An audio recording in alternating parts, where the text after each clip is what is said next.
Chères buveuses et buveurs d'eau fraîche, vous vous souvenez encore de moi? C'est bien. L'année dernière, j'ai commencé avec le cycle de l'eau et c'est pour le terminer que je suis ici aujourd'hui. L'année dernière, donc, je vous ai expliqué comment on traite l'eau des rivières pour en faire de l'eau potable.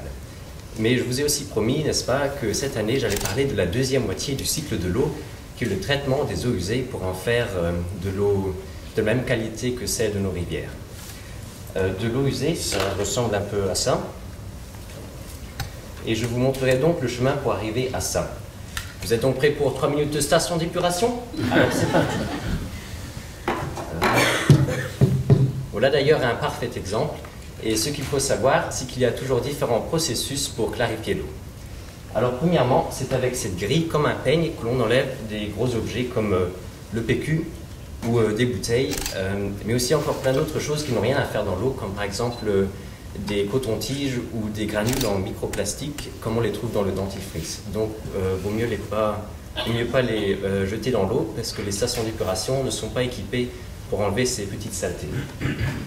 Donc l'eau, en fait, elle est toujours encore sale. C'est pour ça qu'on la fait passer à vitesse réduite dans ce long bassin qu'on appelle le dessablage, car c'est ainsi que le sable, le gravier et toutes les substances lourdes encore présentes dans l'eau se sédimentent grâce à la gravitation. Et toutes les huiles et les matières grasses flottent à la surface, donc on peut les racler également. Mais bon, l'eau est toujours encore sale et en plus dégueulasse en fait. Faut bien dire ce qui est. C'est pour ça qu'on se sert du traitement biologique, qui a d'ailleurs fêté ses 100 ans l'année dernière. Comment ça marche? Quelqu'un a une idée? C'est très simple en fait.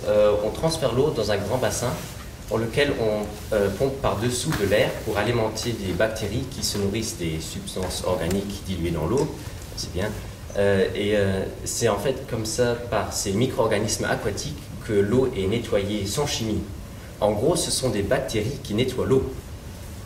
Alors vous allez me dire à ce point, pourquoi l'eau nettoyée ressemble à cette boue tout marronasse? En fait, l'eau nettoyée et propre, elle est mélangée avec la boue. Donc, comme dernière étape, il n'y a plus qu'à pomper cette eau dans un bassin en forme d'entonnoir, au fond duquel les saletés, les bactéries se sédimentent, et ce sera juste par au-dessus du bord, ici, que l'eau clarifiée, pure et nettoyée pourra s'échapper pour regagner un cours d'eau et pour que le cycle de l'eau recommence de nouveau. Voilà que le chemin de l'eau se termine ici.